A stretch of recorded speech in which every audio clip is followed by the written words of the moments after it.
এত বড় আর এত সুন্দর দেখতে পাখির খাঁচাটা কোথায় থেকে তুলে নিয়ে আসলাম। আর পাখির ডিমগুলো এরকম নষ্ট হয়ে যাচ্ছে কেন, আর পাখিকে কি খেতে দিয়েছি যে এরকম পাগলের মতো খাচ্ছে? চলো এই গল্পটা আজকে তোমাদের সাথে শেয়ার করি। নমস্কার বন্ধুরা, আমি অভিষেক মোদক রুদ্র, তোমরা দেখছো অভিষেক মোদক রুদ্র ব্লগ। ভিডিও শুরুতেই যে এরকম একটা খারাপ নিউজ দিয়ে তোমাদের সাথে ভিডিওটা শেয়ার করতে হবে আমি সত্যিই ভাবতে পারিনি। দেখো রিকির ঘরটা বাইরে নিয়ে এসে ওর ঘরের মধ্যে কি অবস্থা দেখেছি ডিমগুলো। একটা ডিম তো পুরো ভেঙেই দিয়েছে, আরেকটা ডিম যে দেখতে পাচ্ছ এটাকে হাতের মধ্যে তুলে ভাবলাম যে এটা ঠিক আছে নাকি একটু দেখি তো, আর উল্টে দেখি এই ডিমটাও একদম নষ্ট করে দিয়েছে পাখিগুলো। এবার নিয়ে দুবার ডিম দিয়েছে রিকি আর রিকির বউ, কিন্তু ডিমগুলোকে রাখছে না, দেখো নষ্ট করে দিচ্ছে। এর আগের বারের ডিমগুলো কিন্তু নষ্ট করে দিয়েছে। এর কারণটা আমি ভাবছিলাম কি হতে পারে, তারপরে বুঝতে পারলাম যে এর কারণটা কি। আসলে ওদের প্রাইভেসিতে হস্তক্ষেপ হচ্ছে। ওরা তো আমার ঘরে থাকে, এবার ঘরের মধ্যে লোকজন আসা যাওয়া করে, আমার নাচের যে ছেলে মেয়েরা আছে ওরা আসা যাওয়া করে, তো অনেক রকমের লোকজন দেখে, তো ওই জন্য ওরা ভয় পাচ্ছে। আর এত ছোট খাঁচা, এটার মধ্যে আমি হাড়িও সেট করতে পারছি না, সেই জন্য আর কি ডিম দিচ্ছে কিন্তু ওটা নষ্ট হয়ে যাচ্ছে। আর এখানে যদি আমি হাড়িটা লাগাতে পারতাম তাহলে কিন্তু এই ব্যাপারটা হতো না। এই সমস্যাগুলো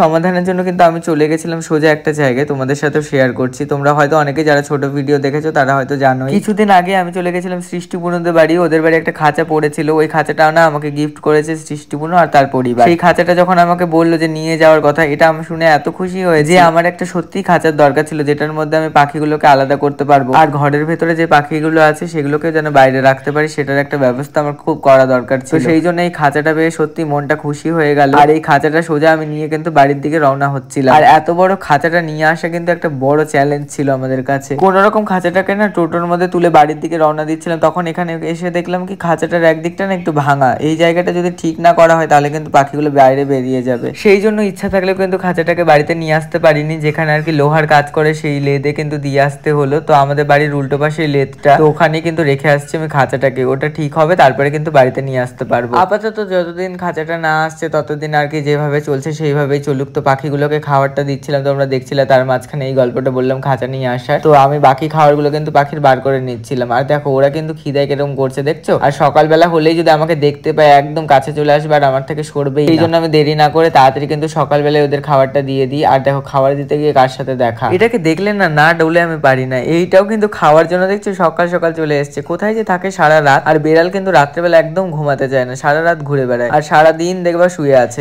এটাও সিঁড়ির উপর শোয়। আর আমার কাছে যে ছোট্ট খয়েরি রঙের বিড়ালটা আছে ও কিন্তু সিঁড়িতে শোবে না, ও যে আমার বড় ককাটেল পাখির খাঁচাটা আছে ওর উপর গিয়ে শোবে। আর এই দেখো খয়েরি বিড়ালটা বলতে বলতে চলে এসেছে। সকালবেলা মুড়ি দেওয়ার টাইমটা দুজন যেখানেই থাকুক আমার কাছে একদম চলে আসবে আর এখনো বলবে আমাকে খাবার। ওদের প্লেটটাই করে খাবার নিয়ে এসে কিন্তু বাইরে দিয়ে দিলাম, কলপারের কাছে, বারান্দার কাছে দিলাম না। আর ওকে ধরে একটুখানি ডলাডলি করছিলাম, তখনই মনে পড়লো হঠাৎ করে যে না খাবারগুলোকে দিয়ে দিই পাখির। ওদের খাবারের এখানে ছেড়ে দিলাম। আর দেখো লক্ষ্মী ছেলে মেয়ের মতো কিন্তু দুজন মিলে খাওয়া শুরু করে দিয়েছে। ওরা তো ভদ্রভাবেই খাচ্ছে, কিন্তু এই যে ছাগলগুলোকে দেখো কিরকম উৎপাত করছে। একটা বাটির মধ্যে খাবার আর তিনজন মিলে কিরকম কুস্তি করেছে। আচ্ছা ওরা করুক, আমি ততক্ষণে পাখিগুলোকে খাবার দিয়ে দিই। আমি না একটু পাখির বাটিগুলোতে না ভরে ভরে খাবার দিয়ে রাখি, যাতে ওরা মনে করে যে এখানটায় আমি সারা বছর খাবার পাবো। আসলে খাবারটা যদি ওরা ঠিকঠাক দেখে যে আমরা ঠিকঠাক খাবারটা পাচ্ছি তাহলে ওরা খুব সেফ ফিল করে। এই জন্য আমি সবসময় পাখির খাবারের বাটিগুলো ভরে রাখি আর খাবারগুলোকে ঝেড়ে নিয়ে আবার নতুন খাবার মিক্স করে আবার দিয়ে দিই ওদের খাবারের বাটি। এখানে যেহেতু আমি কনুর পাখি আর ককাটেল পাখির খাবার রেডি করছিলাম, তো ওদের খাবারগুলো মিক্স করে নিয়ে আমি একটু সূর্যমুখীর দানা আর কুসুম দানা কিন্তু মিশিয়ে নিব। তোমরা তো জানোই কনুর আর ককাটেলের খাবারটা একটু আলাদা হয়, সেই জন্য ওদের খাবারে কিন্তু সূর্যমুখী আর কুসুম দানাটা মেশাতেই হয়। এটা আমি মিশিয়ে কিন্তু খাবারটা রেডি করে ওদের ঘরে দিয়ে দিব। কিন্তু একটা জরুরি জিনিস দিতে আমি ভুলে যাচ্ছিলাম, সেই জন্য তুলসী গাছ তলায় চলে আসলাম আর এখান থেকে কিছু তুলসী পাতা তুলে নিচ্ছিলাম। আর মঞ্জুরিগুলো অনেক হয়েছে, এই মঞ্জুরিগুলো ভেঙে ভেঙে না ওখানেই ছিটিয়ে দিচ্ছিলাম, কারণ এখানটায় তাহলে গাছ হয়ে যাবে। আর মঞ্জুরি থাকলে কিন্তু গাছগুলো আর বাড়ে না, সেই জন্য মঞ্জুরিগুলো ভেঙে দেওয়াই বেশি ভালো। আর পাতাগুলো নিয়ে এসে কিন্তু আমি বাটির মধ্যে দিয়ে দিলাম আর কিছুগুলো নিয়ে চলে গেলাম পাখির ঘরে দেওয়ার জন্য। দেখেছো 3-4টা করে পাতাই কিন্তু আমি ওদের প্লেটে দিয়েছি। আমার বদ্রি পাখিগুলো আবার খুব তুলসী পাতা খেতে ভালোবাসে। তোমাদের কাদের কাদের পাখি তুলসী পাতা খেতে ভালোবাসে একটু কমেন্টে জানাবা নিশ্চয়ই। তোমরা কে কে বাংলাদেশ থেকে ভিডিও দেখো আমাকে কমেন্ট করে জানিও তো, আর কে কে ইন্ডিয়া থেকে দেখো তোমরাও কমেন্ট করে জানিও। আমার খুব জানার ইচ্ছে যে কে কে বাংলাদেশ থেকে ভিডিও দেখছো আর কে কে ইন্ডিয়া থেকে। আমার বদ্রি পাখিগুলো কি সুন্দর মনের আনন্দে তুলসী পাতাগুলো খাচ্ছে তাই না। আর এদিকে কিন্তু কোনোর আর ককাটেলের ঘরেও আমি তুলসী পাতা দেওয়া খাবারটা কিন্তু দিয়ে দিলাম। এখনই দেখবা পাখিগুলো কি সুন্দর মনের আনন্দে খাওয়া শুরু করে দিয়েছে। আচ্ছা তোমরা কারা কারা আমার রোজ দিনের ব্লগগুলো এইভাবে দেখতে চাও একটু কমেন্টে জানিও। পাখির সাথে সাথে আমার সারাদিন কেমন করে কাটে সেগুলোও ভাবছি তোমাদের সাথে শেয়ার করবো আস্তে আস্তে। তোমরা যদি দেখতে আগ্রহী হও অবশ্যই কমেন্টে বলো, তাহলে পাখিকে খাবার দেওয়ার সাথে সাথে সেইগুলো আস্তে আস্তে জোড়া দিয়ে তোমাদের সাথে শেয়ার করবো। রিকির ঘরের নিচের প্লেটটা এত নোংরা হয় না সত্যি, প্রতিদিন সার্ফ দিয়ে পরিষ্কার করতে হয়। আসলে রিকি আর রিকির বউ এখন একসাথে থাকে তো সেই জন্য আর কি নোংরা হচ্ছে, আর ঘরেও খুব প্রচন্ড গন্ধ হয়ে যাচ্ছে। নতুন খাঁচাটা আসলে আমি শান্তি পাই, ওদের ঘরটা আলাদা করে দেবো আর হাড়ি দিয়ে, তাহলে হয়তো ডিম বাচ্চা ওরা ঠিকঠাক করবে। ঘরে তো দুবার ডিম দিল, তার মানে হয়তো জোড়াটা ঠিক আছে, কিন্তু ডিম বাচ্চা হচ্ছে না, এই কারণে ওরা ঘরে প্রাইভেসি পাচ্ছে না। আর বাইরে যেহেতু হাড়ি দিয়ে দিব পরে নতুন খাঁচাটা আসলে, তাহলে হয়তো ডিমটা দিলে ওটা থেকে বাচ্চা বেরোবে। রিকির ঘরে খাবারটা দিয়ে দিলে প্রায় কাজটা শেষের দিকে। আসলে আজকে সারাদিন এত টায়ার্ড ছিলাম, আজকে তো আবার কালী পুজো ছিল, তার উপোস করেছিলাম, তো সারাদিন কিছু খাইনি। তো এই পাখিগুলোকে খাবার দিয়ে আজকে একটা কাজ করিনি, স্নান টান করে একটু শুয়েছিলাম, কারণ রাত্রেবেলা এই যে পুজোর এখানে চলে এসেছিলাম আর পুজো শেষ হতে হতে ভোর 5টা হয়ে গেছে। ভোর 5টার সময় অঞ্জলি দিয়ে তারপর খিচুড়ি খেয়ে বাড়ি এসেছি। তো সারাদিনটা এইভাবে কেটে গেছিল আমার। কেমন লাগলো আজকের ব্লগটা অবশ্যই কমেন্টে জানিও। দেখাবে পরের ভিডিওতে। আজকের মতো এখানে শেষ করছি।